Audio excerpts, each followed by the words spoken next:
অকমান আৰম্ভ কৰিছো দেই। শ্ৰদ্ধেয় ৰাইজ, আমি এই যাত্ৰাটোৰ নাম দিছো জাতীয় জাগৰণ যাত্ৰা। আমি এই যাত্ৰাটোত ৰাইজৰ লগত কেইটামান কথা পাতিছো যে অসমৰ ৰাইজে ৭৮ বছৰ স্বাধীনতা পাৰ কৰিলে, কিন্তু মানুহবিলাকৰচোন কাৰো অৱস্থা ভাল নহয়। ভোট দিয়ে আছো, কাৰোতো অৱস্থাৰ পৰিৱৰ্তন হোৱা নাই। এতিয়াও আমাৰ দেউতা মাসকলে বা আব্বা আম্মাসকলে এতিয়াওচোন আপোনাৰ 250 টকাৰ বৃদ্ধ পেঞ্চনৰ কাৰণে মাৰি থাকিবলগীয়া হৈছে। 250 টকাৰ বৃদ্ধ পেঞ্চন আনিবলৈ গ'লে শেষ হৈ যায়, হয়নে? ৰিক্সাখনতে গুচি নাযায় জানো? তাৰ পাছতো আমাক 250 টকাৰ বৃদ্ধ পেঞ্চন দৰকাৰ, কাৰণ আমাৰ হাতত সেইটো পইচাও নাই। অসমীয়া মানুহে 1250 টকাৰ, মহিলাসকলে এতিয়া 1250 টকাৰ অৰুণোদয় আঁচনিটোৰ কাৰণে হাহাকাৰ কৰিবলগীয়া হৈছে। এইবাৰ পথাৰত বৰষুণ নাই। এইবাৰ কেইদিনমানৰ কাৰণে পথাৰত বৰষুণ নাই, মানুহে উপায় নাপায়, ৰাস্তা একো নাই, পথাৰত বৰষুণ নাই, চৰকাৰে এক টোপাল পানী পথাৰত দিব নোৱাৰে, ৰাস্তা নাই, মানুহে ভেকুলী বিয়া পাতি আছে। আপোনালোকে নিজে ভাবক যে এই 2025 চনত একবিংশ শতিকাৰ 2025 চনত মানুহে ভাবিছে যে ভেকুলীৰ বিয়া পাতিলে বৰষুণ হ'ব। মই গোটেইকেইটা বস্তু কৈ আহিছো দেই। মানুহৰ সামাজিক অৱস্থান, চিন্তাটো ক'ত পৰ্যায়ত আছে। ভেকুলীৰ বিয়া পাতিলে বৰষুণ নহয়, এইটো চবে জানে। বৰষুণ হয় এই প্ৰচণ্ড ৰ'দত পানীখিনি গৰম হৈ ভাপ হয়। পুখুৰীৰ পানী, পথাৰৰ পানী, বিলৰ পানী, নদীৰ পানী, সাগৰৰ পানী, মহাসাগৰৰ পানী গৰম হৈ, গৰম হলে পানীখিনি ভাপ হয় বুলি চবেই জানে। চবে পানী উতলাই ভাপ হৈ যায়, ভাপ হলে ওপৰলৈ এনেকে গুচি যায় পানী, জলীয় ভাপ। জলীয় ভাৱটো যেতিয়া ওপৰলৈ গৈ থাকে, ওপৰত গৈ গৈ ঠাণ্ডা, আপুনি যিমান ওপৰলৈ যাব, পাহাৰৰ ওপৰলৈ গৈ থাকিলে ঠাণ্ডা। যেতিয়া ঠাণ্ডা পাব, সি অকমান গোট মাৰে, সেইটো ডাৱৰ। সেই ডাৱৰটোক যেতিয়া বতাহে ঠেলি লৈ যায়, ডাঙৰ পাহাৰত খুন্দা মাৰি দিব, তললৈ নামি আহিব, কিন্তু বৰষুণ। চব মানুহে জানে যে ভেকুলীৰ বিয়া পাতিলে পথাৰৰ পানী গৰম নহয়, হ'ব নেকি? হয়নে নহয়? কেতিয়াও নহয়। তথাপিও আমি ভেকুলীৰ বিয়া পাতিছো, কেলে? কাৰণ আমাৰ কোনো উপায় নাই। আমাৰ তেল ওলালে, তেলখিনি নিবৰ কাৰণে ডাঙৰ ডাঙৰ পাইপ ঠিকে বহুৱা লাগে। কিন্তু আমাৰ ব্ৰহ্মপুত্ৰ, আমাৰ দিচাং, আমাৰ দিকৰ পৰা এক জালু পাইপ বহুৱাই এক টোপাল পানীও আমাৰ পথাৰত এতিয়ালৈকে নিদিলে। এক টোপাল পানী ক'ত তুলিব পৰা? হাহাকাৰ পৰিস্থিতি মানুহৰ, হাহাকাৰ। সেইকাৰণে মানুহে উপায় নাপায় কি কৰে, যেতিয়া মানুহে নিজৰ কামটো কৰিব নোৱাৰে, তেতিয়াই অন্ধবিশ্বাসত লিপ্ত হয় যে কোনোবাই আমাক কৰি দিব, আমিতো নিজে কৰিব নোৱাৰো, ভগৱানে কৰি দিব। আমাক ভেকুলীৰ বিয়া পাতি আমি তেনেকে আশা কৰো। এয়া যদি অৰ্থনৈতিক অৱস্থা আমাৰ 250 টকাৰ বৃদ্ধ পেঞ্চন বিচাৰি থকা অৱস্থা, 1250 টকাৰ অৰুণোদয় আঁচনি বিচাৰি থকা অৱস্থা, 1250 টকাত আমেৰিকাত অকল 2 কেজি চাউল খায় ধনী দেশ এখন। আমি 2 কেজি চাউলৰ সমান পইচা কেইটাৰ কাৰণে আমাৰ প্ৰত্যেকজন মোৰ মা মোৰ পেহী মোৰ খুৰীদেউ সববিলাক মানুহ এই 2 কেজি আমেৰিকাৰ 2 কেজি চাউলৰ পইচাটোৰ কাৰণে হাহাকাৰ কৰে মোৰ দেউতাই 250 টকা য'ত এটা হৰলিক্স কিনিব নোৱাৰে সেই পইচাটোৰ কাৰণে ৰৈ থাকে ভাবে যে মই 250 টকা আনিবলৈ গ'লে টাউনলৈ যাওঁতে খতম হৈ যাব সেইকাৰণে 4বাৰ সোমক 1000 হওক 1000 হলে মানে যান গ'লে 250 টকা খৰচ হ'লেও 750 টকা এটা ৰৈ যাব আমি ইমান অৱস্থা বেয়া হলে এনেকে চিন্তা কৰিব আপুনি কেনেকৈ পাৰে স্বাধীনতাৰ পাছত যিবিলাক দেশ স্বাধীন হৈছে সিহঁতি গৈ কৰ পাইছেগে আমাৰ অকল খালি হিন্দু মুছলমান থাকিব নোৱাৰি পৃথিৱীখনত বিশেষকৈ বিজেপি অহাৰ পাছত আৰু থাকিবই নোৱাৰি আৰু বেলেগ একো নাই আৰু অকল এটাই সিহঁতৰ দৰৱ সব বেমাৰৰ দৰৱ এটাই মুছলমানৰ মূৰৰ ওপৰত মাৰ এটা মাৰি দিয়া আৰু বাকী সকলো সমস্যাবিলাক ভোটৰ মানুহবিলাকক আঁতৰাই সকলো এইটোৱে চলি আছে সেইকাৰণে আমি নতুন এটা জাগৰণ যাত্ৰা লৈছো তাত 2টা কথা কৈছো এটা হল এই যে হিন্দু মুছলমানৰ ৰাজনীতিটো কৰি থাকে এইটো নাইকিয়া কৰিবৰ কাৰণে হিন্দু মুছলমান 2টা কথা কৈ থাকে যে বিদেশী আহিছে আমি কৈছো যে বিদেশী আমাৰ চৰকাৰ এইবাৰ যদি আহে তেতিয়া 1971 চনৰ 25 মাৰ্চৰ পিছত অহা বিদেশী সবকে এটাকে বিচাৰি খেলি কেনেকে খেলি সবকে এনআৰচি কৰাই দিম এনআৰচি কৰি যিবিলাক 71 চনৰ আগত আহিছে সবকে আইডেণ্টিটি কাৰ্ড দিব আৰু যিবিলাক পিছত আহিছে তেওঁলোকৰ হাতত আইডেণ্টিটি কাৰ্ড নাথাকিব তাৰ হাতত আইডেণ্টিটি কাৰ্ড নাথাকিব বিজেপি আৰু তাক আমি বাহিৰ কৰিব নহলে এইটোক লৈ সদায় কিমান সিহঁতক খেলা খেলি থাকিব লাগিব দ্বিতীয়তে কৈছে যে নাই এই মিয়া মানুহবিলাক আহি অসমৰ মানে আমাৰ খিলঞ্জীয়া মানুহৰ অধিকাৰ হৰণ হৈছে সেইকাৰণে আমি কৈছো যে খিলঞ্জীয়া মানুহৰ যদি অধিকাৰ সঁচাকে ৰক্ষা হ'ব লাগে তেতিয়াহ'লে এটা কাম কৰা যাওক অসমৰ 6 জনগোষ্ঠী যিটো আছে 6 জনগোষ্ঠীক জনজাতিকৰণ কৰি দিয়ক জনজাতিৰ সংখ্যা বেছি হৈ যাব জনজাতিৰ কাৰণে আসন সংৰক্ষণ থাকে তেতিয়া আৰু বেলেগৰ পৰা কোনো মানুহ আহি আমাৰ ইয়াত এমএলএ খেলি জিকিব নোৱাৰে আসন কেইখনমান সংৰক্ষণ কৰি দিয়ক আমাক যিমান কেইখন আসন হলে চৰকাৰখন খিলঞ্জীয়া মানুহৰ হাততে থাকিব পাৰে সেই আসনখিনি সংৰক্ষণ কৰি দিয়ক যাতে বেলেগ কোনেও জিকিব নোৱাৰে এইটো কৰি দিয়ক আৰু তাৰ পাছত ওৱান্স ফৰ অল চিৰকালৰ কাৰণে এইটো নাইকিয়া কৰক আৰু অসমৰ সব খিলঞ্জীয়া মানুহক মাতি দিয়ক আমি কৈছো যে আমাৰ চৰকাৰখন যদি হয় একদম খাৰাং খাজকে আমি কৈছো যে আমাৰ চৰকাৰখন যদি হয় আমি 4টা-5টা কাম অসমত কৰিম এইবাৰ আমাৰ চৰকাৰ অকলে আমি নোৱাৰো কিন্তু এইবাৰ বিৰোধী দলবিলাকে লগ লাগি যিখন চৰকাৰ হ'ব এই চৰকাৰখনত আমিও অংশীদাৰ হ'ম আৰু এতিয়া এটা এমএলএ আছো এইবাৰ অন্ততঃ 15-20টা এমএলএ অসমত জিকাম যদি 15-20টা এমএলএ এবাৰ জিকাম নহয় তেতিয়াহ'লে কি কৰিম জানে না কেইটামান কাম কৰিমেই কৰিম 1 নম্বৰ 5 বছৰৰ ভিতৰত সকলোৰে পথাৰত পাম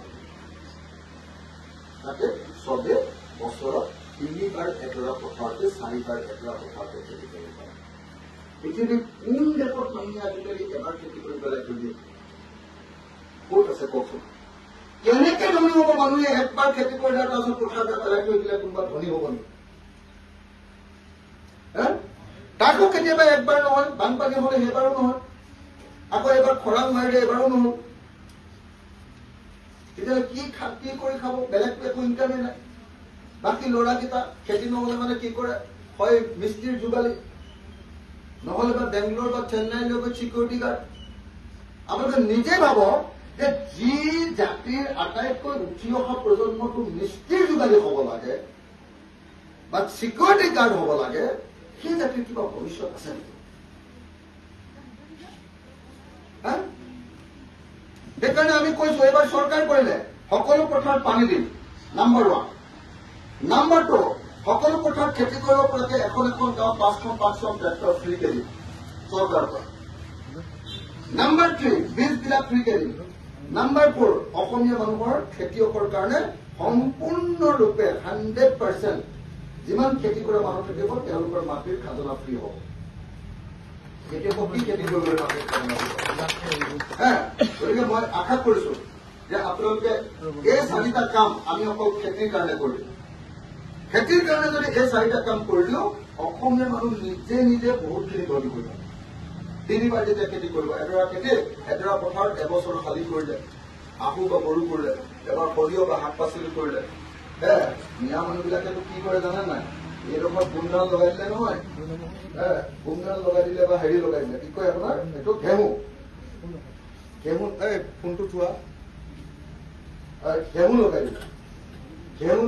ঘেঁহুটো পকিবৰ সময়তে ঘেঁহুটো মেচিয়ৰ হ'বৰ সময়তে তাৰ তলত মটৰ দি দিলে নিজে নিজে ঘেঁহু কাটে আৰু মটৰ হৈ গ'ল আলুটো খেতি কৰিলে তাৰ লগত ৰঙালাওটো দি দিলে নিজে নিজে আৰু এটা খেতি নিজে নিজে আহি গ'ল একো কষ্ট চষ্ট নাই আমাৰ মানুহবিলাকেহে আৰু অকল ধান খেতিটো কৰিলো আৰু তাৰপিছত আৰু তাচ খেলি কৰি থাকিব কেৰম খেলিলো তাচ খেলিলো আড্ডা মাৰিলো ঘৈণীয়েকে কি কাম কৰা নাই তাক দুখ দিলো তই মুখাৰে উঠা নাই তই ভালকে সময়মতে ভাত দিয়া নাই এইখন কৰি থাকোতে গৈছে আৰু হয় নে নহয় সেইকাৰণে মই একদম চিধা চিধিকে আপোনালোকক কব কৈছো যে স্বাধীনতাৰ ৭৮ বছৰ হৈ গ'ল কংগ্ৰেছক ভোট দিলো জনতাক ভোট দিলো অসম গণ পৰিষদক ভোট দিলো অসম গণ পৰিষদৰ লগত CPIক ভোট দিলো CPMক ভোট দিলো বিজেপিক ভোট দিলো সবকে চালো কোনেও অসমৰ দুখীয়া মানুহবিলাক খেতিয়কবিলাকৰ সমস্যা সাধাৰণ মানুহবিলাকৰ সমস্যা সমাধান নকৰে সেইকাৰণে এইবাৰ যদি চৰকাৰত আহো খাটাং কথা মই গোটেই জীৱন অকল মানুহৰ কাৰণে যুঁজিছো এইবাৰ চৰকাৰত যদি আমি অংশীদাৰ হওঁ 1 নম্বৰ 5 বছৰৰ ভিতৰত সকলো পথাৰত যদি পানী যোগান দিবলৈ আঁচনি নলয় চৰকাৰ ভাঙিব বেয়া পাই ভাল পাই বাদ দিয়ক কোনে যি কথা কয় নাজানো কাম কৰিব লাগিব 2 নম্বৰ অসমৰ প্ৰত্যেকজন মানুহে যাতে কাম পায় খেতি কৰাৰ পাছত যিবিলাক মানুহ ফ্ৰী থাকিব যাৰ ঘৰত খেতি মাটি নাই তেওঁলোকক প্ৰত্যেকজন মানুহক কাম দিব লাগিব কাম দিবৰ কাৰণে কি কৰিব লাগিব গাঁৱে গাঁৱে সৰু সৰু ইণ্ডাষ্ট্ৰি খুলিব লাগিব সৰু ইণ্ডাষ্ট্ৰি আপোনালোকৰ ইয়াত বোলে খেতি কৰি আপোনালোকে বোলে সাপোজ অলপ শুনি লওক আপোনালোকে বোলে ইয়াতে খুব বিলাহী উৎপাদন কৰে বিলাহীৰ পৰা আমি চচ বনোৱাৰ ইণ্ডাষ্ট্ৰি চাওমিনৰ পৰা চচ যে হয় বিলাহীৰ পৰা চচ বনোৱা ইণ্ডাষ্ট্ৰি চাওমিনৰ লগত খানে নাই চচ বনোৱা ইণ্ডাষ্ট্ৰি চপ বনোৱা ইণ্ডাষ্ট্ৰি জেলি বনোৱা ইণ্ডাষ্ট্ৰি কৰিলো বোলে আমাৰ ইয়াত বোলে ঘেঁহু খেতি কৰিলো ঘেঁহুৰ পৰা আকৌ আপোনালোকে জানে নহয় পশু খাদ্য খুব ধুনীয়াকে তৈয়াৰ কৰিব পাৰি পশু খাদ্যৰ ইণ্ডাষ্ট্ৰি বনাব তাত আমাৰ মানুহে কাম কৰিলে 2টা ইণ্ডাষ্ট্ৰি গাঁওখনত সৰু বনাই দিব পাৰিলে এটা 50টাকে কাম পালেওচোন 100টা মানুহে কাম পালে গাঁওখনত নিবনুৱাই নাই হয়নে নহয় এইটো কাম কৰিব পাৰিম নহয় কেলে নোৱাৰিম এইবাৰ জাগিৰোডত ছেমিকণ্ডাক্টৰ ইণ্ডাষ্ট্ৰি খুলিবৰ কাৰণে কেন্দ্ৰীয় চৰকাৰ আৰু ৰাজ্য চৰকাৰে টাটা কোম্পানীক এটাই দিছে 15,000 কোটি টকা ৰাজ্য চৰকাৰে 5,000 কোটি টকা 20,000 কোটি টকা মোৰ হাতত 20,000 কোটি টকা থাকিলে অসমৰ 26,000খন গাঁৱৰ সবতে মই 2টা ইণ্ডাষ্ট্ৰি কৰি দিম আৰু অসমত এটাও নিবনুৱা নাথাকে অসমৰ কোনো ল'ৰাই গৈ চিকিউৰিটি গাৰ্ড বেংগলোৰ গৈ কৰিব নালাগে অসমখন নতুনকে বনাই প্ৰত্যেকজন মানুহক কাম দিয়ে এনেকুৱা ধৰণে যদি চিন্তা নকৰো মই আপোনালোকক চিন্তাখিনি দেখুৱাই দিছো সদায় যদি অকল হিন্দু মুছলমান কৰি থাকো হিন্দু মুছলমান অন্নপৰতে তেতিয়াহ'লেতো কাম নহ'ব কাম নহ'ব আৰু আজিকালি আগতে অকল মিয়া বুলি গালি পাৰিছিলে এতিয়াতো অকল পুৰা মুছলমান বুলিয়ে দি দিয়ে আৰু শান্তি নাইকিয়া হৈছে অথচ মোৰ সমষ্টিত যিবিলাক মুছলমান মানুহ আছে সেইবিলাক একেবাৰে ৰজাদিনীয়া মুছলমান আপোনালোকৰ ইয়াত কোনোবা মিয়া আছে নেকি ইয়াততো চব গৰীয়া বা মৰিয়া হয় নে নহয় আমাৰ এই অঞ্চলত মিয়া মানুহৰ গাঁও আছে নেকি ক'তোতো নাই আছে জানো ক'তোতো এখনো মিয়া গাঁও নাই আমাৰ হয় নে নহয় কোনোবাই ভাড়াঘৰত আছে এইটো বেলেগ কথা কিন্তু মিয়া গাঁও আমাৰ শিৱসাগৰত আছে নেকি মইতো দেখা নাই ক'তো যদি দেখো চৰকাৰী মাটি মিয়া মানুহে আহি ধুবুৰীৰ পৰা দখল কৰিছে সেইটোতো নিদো ভাই মিছা কৈলা ধুবুৰীত আমাৰ ইয়াৰ পৰা যোৱা মানুহ এটা কেনে চৰকাৰী মাটি দখল কৰি ঘৰ বনাবলৈ দিব নেকি হয় নে নহয় কওক দিব নেকি কওক এইটোক লৈ হিন্দু মুছলমান কৰি লাভ নাই এইটোক লৈ মিয়া অমিয়া কৰি লাভ নাই আমাৰ শিৱসাগৰৰ মাটি ভাই বেলেগ মানুহক আহি ইয়াতে চৰকাৰী মাটি দখল কৰিবলৈ নিদিওঁ কথা সেইটো হয়নে নহয় হা সেইটো হিন্দু মুছলমান নহয় কিন্তু আজি ধুবুৰীলৈ গ'লেতো মোক কোনো পধ্যে মোক কৈ ধুবুৰী চৰকাৰী মাটি এটুকুৰা মোক দখল কৰিবলৈ দিব নেকি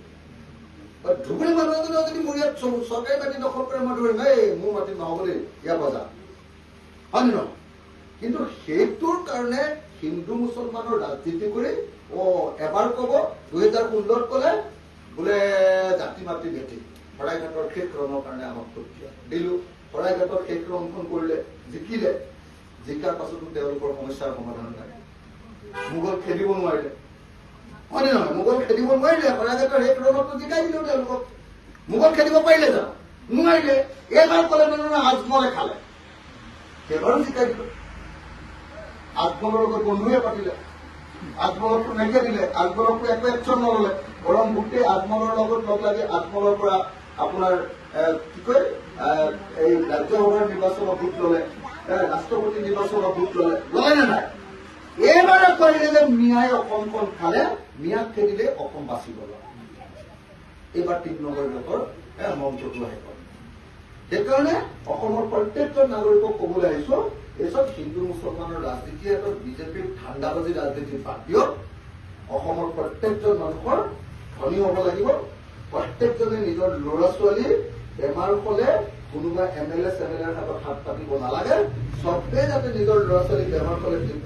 দিল্লীলৈ নিব পাৰে আৰু নিজৰ ল'ৰা ছোৱালীক যাতে দিল্লী ইউনিভাৰ্চিটি অক্সফৰ্ড আমেৰিকাত পঢ়াব পাৰে লগতে যাতে কটন কলেজত হ'লেও পঢ়াব পাৰে তাৰ কাৰণে নিজৰ পইচা দিব লাগে আনৰ ওপৰত 250 টকা লৈ জীয়াই থাকিব নোৱাৰো সেইকাৰণে এইবাৰ অভিযান চলাইছো মই খাৰাংখাজ কৈছো খাৰাংখাজ মোৰ কোনো লোক ডাক নাই এই অঞ্চলটো আপোনালোকৰ শিৱসাগৰ সমষ্টিত নতুনকে কৰিছে মই গম পাইছো যে ইয়াৰে চালফা এটা আহি মানুহক দম দিবলৈ আৰম্ভ কৰিছে বিজেপি মানুহ মৰা চালফা এটা অসমৰ ৰাজনীতিৰ আটাইতকৈ বেছি মানুহ মৰা চালফা এটা আহি মই ইয়ালৈ আহিম যদি মোৰ মিটিঙত উপস্থিত থাকে তেতিয়াহ'লে অৰুণোদয় কাটি দিম বুলি কৈছে অৰুণোদয়টো তাৰ বাপেকে দিয়াই তাৰ বাপেকে দিয়ে যে তাৰ বাপেকৰ টকাৰে অৰুণোদয় দিয়াটো সি অৰুণোদয় কাটিব MLA মই ই এটা চালফা মানুহ মৰা চালফা সি মোৰ আগত দাদাগিৰি কৰিবলৈ আহিছে মই তাৰ প্ৰধানমন্ত্ৰীলৈ ভয় নকৰো মই তাৰ গৃহমন্ত্ৰীলৈ ভয় নকৰো অমিত শ্বাহলৈ মই তাৰ হিমন্ত বিশ্ব শৰ্মাক মুখৰ আগতে তোমাৰ সমান 2 নম্বৰ নাই বুলি দম দিওঁ সি আহি আকৌ মোৰ ইয়াত কথা ক'বলৈ আহে চালফা এটা মানুহ মৰা পাৰ্টি এটা তো গতিকে মই আপোনালোকক ক্লিয়াৰলি কৈছো একদম একেবাৰে চব মানুহ একলগ হওক চব মানুহ ঐক্যবদ্ধ হওক আমি এইবাৰ বিজেপিক পৰাভূত কৰিব লাগিব বিজেপিক হৰুৱাব লাগিব আৰু লগাৰ পাছত অকল খালি জিকালেই নহ'ব